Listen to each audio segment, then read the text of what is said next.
नमस्कार दोस्तों, जय हिंद। स्वागत है आप सभी का ऋतुराज अवस्थी ऑफिशियल में।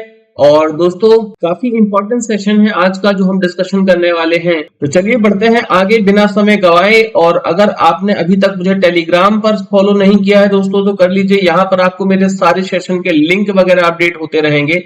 आपको टेलीग्राम पर सर्च करना है Rituraj sir _official, Rituraj sir official. ठीक है, इसे आप जब ओपन करेंगे तो मेरा चैनल आ जाएगा, इसे जुड़ जाइएगा। यहाँ पर आपको मेरे सारे सेशन के लिंक वगैरह मिल जाएंगे।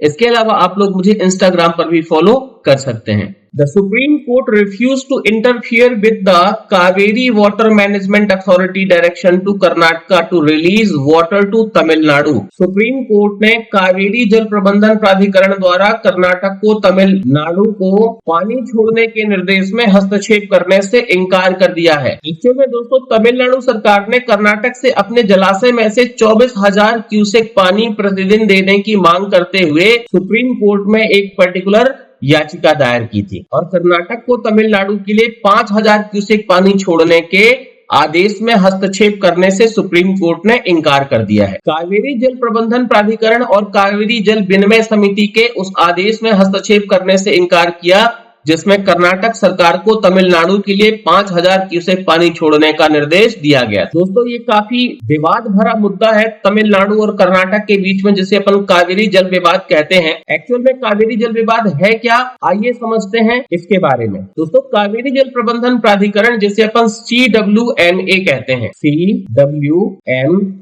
इसे कहा जाता है Kaveri water management authority. Kaveri जल प्रबंधन प्राधिकरण ने कर्नाटक को तमिलनाडु के लिए पानी की शेष मात्रा तत्काल जारी करने के निर्देश दिए थे। हालांकि तमिलनाडु, केरल और पुडुचेरी के विरोध के बाद कावेरी जल प्रबंधन प्राधिकरण ने मेकेदातु जलाशय परियोजना पर चर्चा नहीं की थी। कावेरी जल विवाद के बारे में बात करें दोस्तों, जिसमें 3 राज्य और एक केंद्र शासित प्रदेश शामिल है, जिसमें तमिलनाडु, केरल, कर्नाटक और पुडुचेरी। तमिलनाडु, केरला, कर्नाटका और पुडुचेरी, ये 3 राज्य और ये केंद्र शासित प्रदेश इस जल विवाद में शामिल है। इस विवाद की उत्पत्ति तकरीबन 150 वर्ष पूर्व यानी 1892 में शुरू हुई थी, 1892 में, और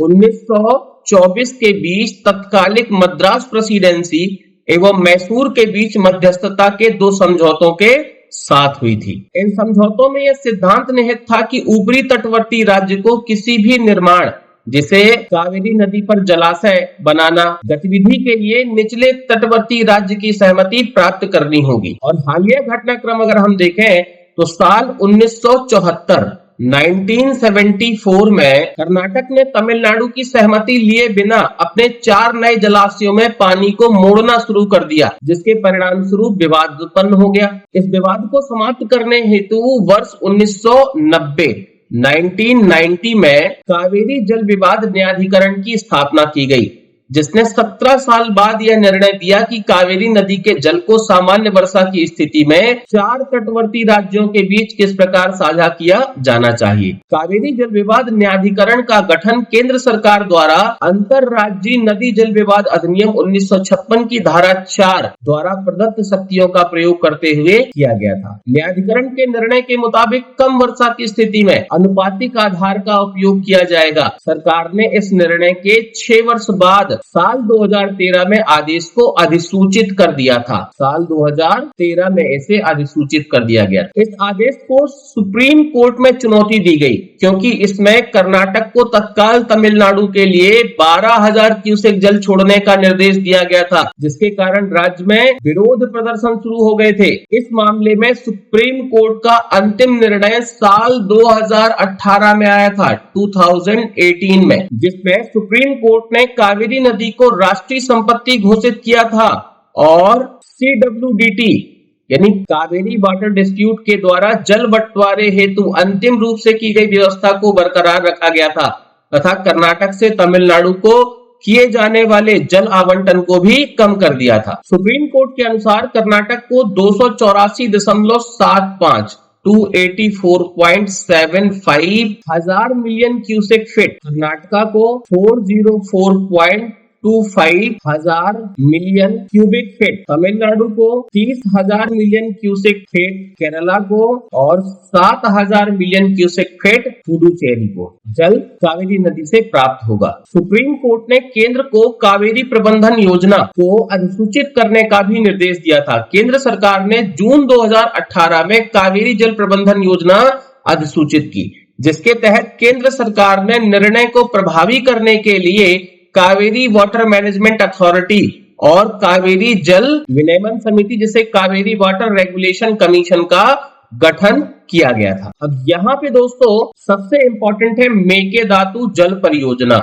मेकेदातु जल परियोजना, इसका उद्देश्य बेंगलुरु शहर के लिए पीने के पानी का भंडारण और आपूर्ति सुनिश्चित करना है। इस परियोजना के तहत लगभग 400 मेगावाट बिजली उत्पन्न करने का भी प्रस्ताव है। साल 2018 में तमिलनाडु राज्य द्वारा परियोजना के विरुद्ध सुप्रीम कोर्ट में अपील की गई थी। हालांकि कर्नाटक द्वारा इस बात को स्वीकार किया गया था कि यह परियोजना तमिलनाडु में जल के प्रवाह को प्रभावित नहीं करेगी और सुप्रीम कोर्ट से अनुमोदन प्राप्त होने से पूर्व तमिलनाडु ऊपरी तट पर प्रस्तावित किसी भी परियोजना के निर्माण का विरोध करता रहा है। दोस्तों यहाँ पे अगर हम कावेरी नदी की बात करें जो काफी इंपॉर्टेंट है, जिस पर कि अभी डिस्प्यूट चल रहा है, तमिल भाषा में इसे पोन्नी के नाम से जाना जाता है। पोन्नी, ये इसको तमिल भाषा में कहा जाता है। इसके अलावा इस नदी को दक्षिण की गंगा भी कहा जाता है और यह दक्षिण भारत की चौथी सबसे बड़ी नदी है, 4th largest river south India की। यह दक्षिण भारत की एक पवित्र नदी है। इसका उद्गम दक्षिण पश्चिमी कर्नाटक राज्य के पश्चिमी घाट में स्थित ब्रह्मगिरी पहाड़ी से होता है। यह कर्नाटक एवं तमिलनाडु राज्यों से होती हुई दक्षिण पूर्व दिशा की ओर बहती है और एक श्रृंखला बनाती हुई पूर्वी घाटों में उतरती है। इसके बाद पौंडीचेरी से होते हुए बंगाल की खाड़ी में गिरती है। अर्कवती, हेमवती, लक्ष्मण तीर्थ, सिमसा, काबिनी, हरंगी, ये जो है ना इसकी सहायक नदियां हैं। तो ये जो पर्टिकुलर डिस्प्यूट है इस पे अभी वर्तमान में सुप्रीम कोर्ट ने हस्तक्षेप करने से मना कर दिया है। यानी जो स्थिति है वो पहले जैसी, जो ये वाटर का बंटवारा था और इसके बाद जो ये कावेरी वाटर मैनेजमेंट अथॉरिटी और कावेरी वाटर रेगुलेशन अथॉरिटी, इनके द्वारा इस पर निर्णय लिया जाए। आई होप कि सेशन आपको अच्छा लगा होगा। वीडियो इन्फॉर्मेटिव लगा है तो लाइक करिएगा, दोस्तों के साथ शेयर करिएगा और ऋतुराज अवस्थी ऑफिशियल पर अगर आप नए हैं तो चैनल को सब्सक्राइब जरूर करिएगा। मिलते हैं अगले सेशन में। जय हिंद।